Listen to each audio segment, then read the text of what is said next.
Thanks for joining us here on 2025. I'm just trying to say it a lot so I get used to it. 2025. It's hopefully going to be a good year for us. Not a great start. We've had a couple of, at least one terrorist attack, one we're still trying to figure out what's happening, but we'll keep you up to date on that on KTAR as the investigation continues into what happened in New Orleans and in Las Vegas, and more of that to come on the program as well. But I did want to talk about President-elect Trump. Obviously, a big reason, one of the big things he ran on and what he's going to implement first thing is his immigration plan, how to stop illegal immigration and what to do with the immigrants that are here already. And I'll tell you, it's harder than it sounds. It's easy to say you want to do things, and I think they know this in the Trump incoming administration.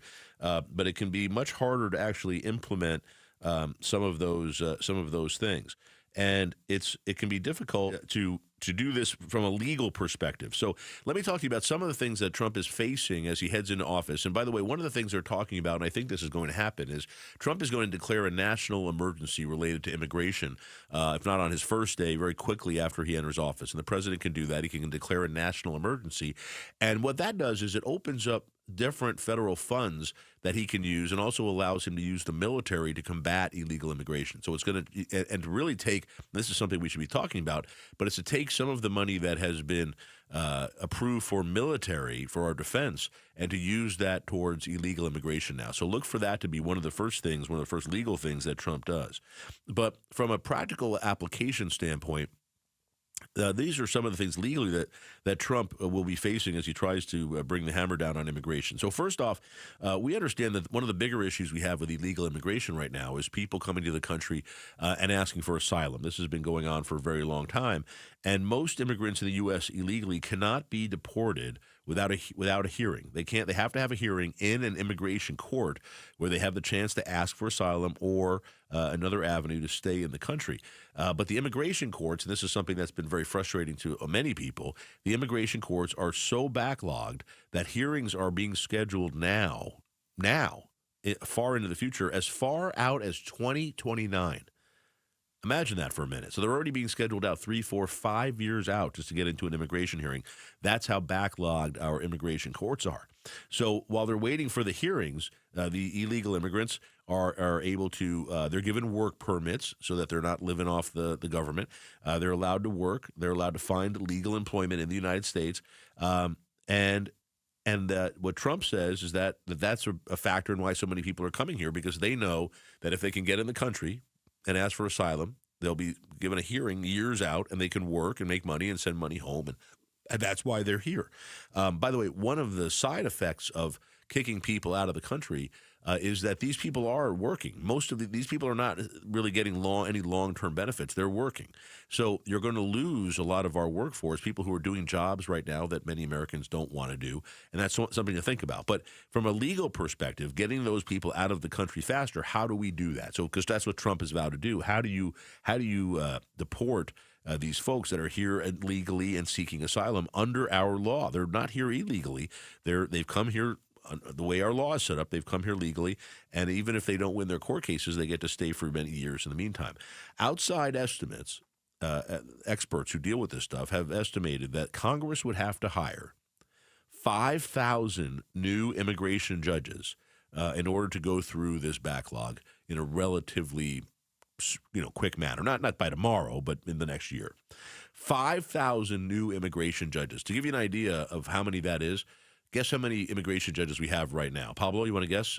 Guess how many immigration judges we have right now? No. Oh, Patricia's back there. Any idea? How many immigration judges? We have 500 immigration judges right now. And according to this, we need 5,000 new ones in order to go through the backlog. So 10 times what we already have in place, we'd have to hire. How long will it take to hire 5,000 immigration judges, even if that's possible?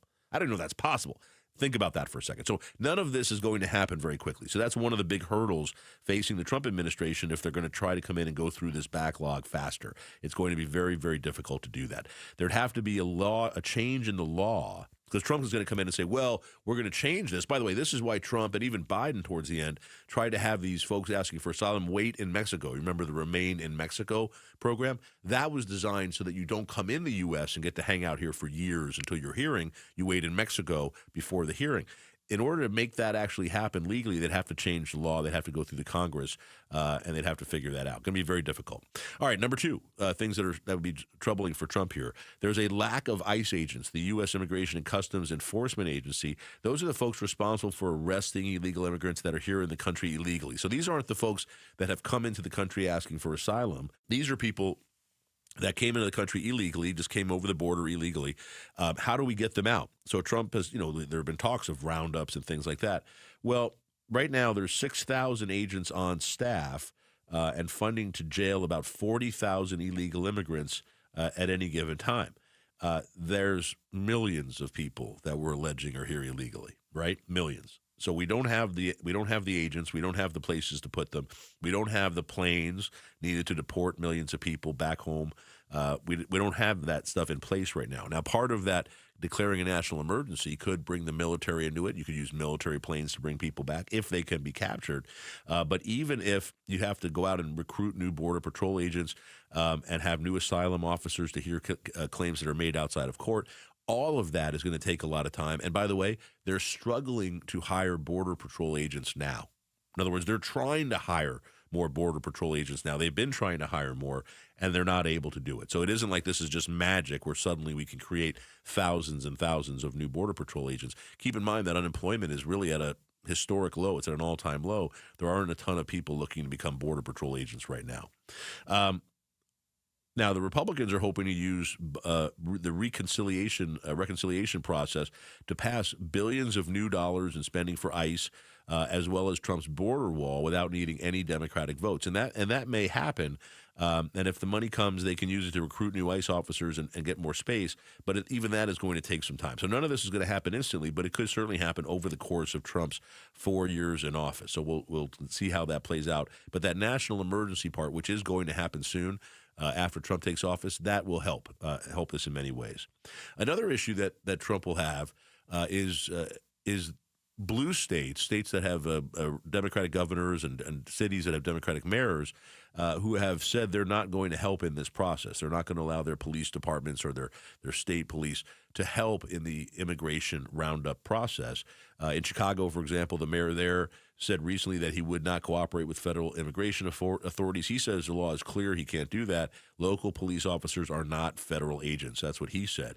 In Denver, the mayor there has expressed support for some limited deportations, but he strongly opposed mass deportations and said he's not going to help and allow them to use the jails and other things there. So what I'm saying is, in many of where a lot of the illegal immigrants go, it's to these blue cities and blue states. And in those blue cities and blue states, Trump's not going to get the help he needs in order to enforce these laws. He can do it with the federal people, with the immigration and custom agents, but it's going to be very difficult to do without the cooperation of local police, local jails. Where do we put them? All that sort of thing. So, and if they do that, they're going to have to provide money to these jails to pay for all these new people that are there. So more to keep it up with there. With that, another legal issue that the Trump administration will have in deporting these folks is the lack of cooperation from foreign countries. In order to do this, in order to deport people, you have to have the cooperation of the countries where you're dropping the people off. You can't just fly people into another country and say, get off the plane, because they won't let you. When you get there, they won't let anybody deboard. They just won't allow it. So, what Trump points to a lot is what Dwight Eisenhower did. President Eisenhower was able to pull off a broad deportation program in the 50s because the country, really everybody was coming from and going back to Mexico. That was really the issue. So it was kind of easy. They literally just drove people over the border and said, get out of the truck. And that was how they were able to deport people. But now, and over the last many years, the illegal immigrants that are coming over the border are not from Mexico. They're from all over the place. They're from China and India and Pakistan and all these other places, as well as a lot of South America countries. And those countries either don't have relationships with the United States or aren't going to cooperate. For example, we've had a lot of Venezuelans come into the country illegally over the last several years because of the upheaval going on in Venezuela.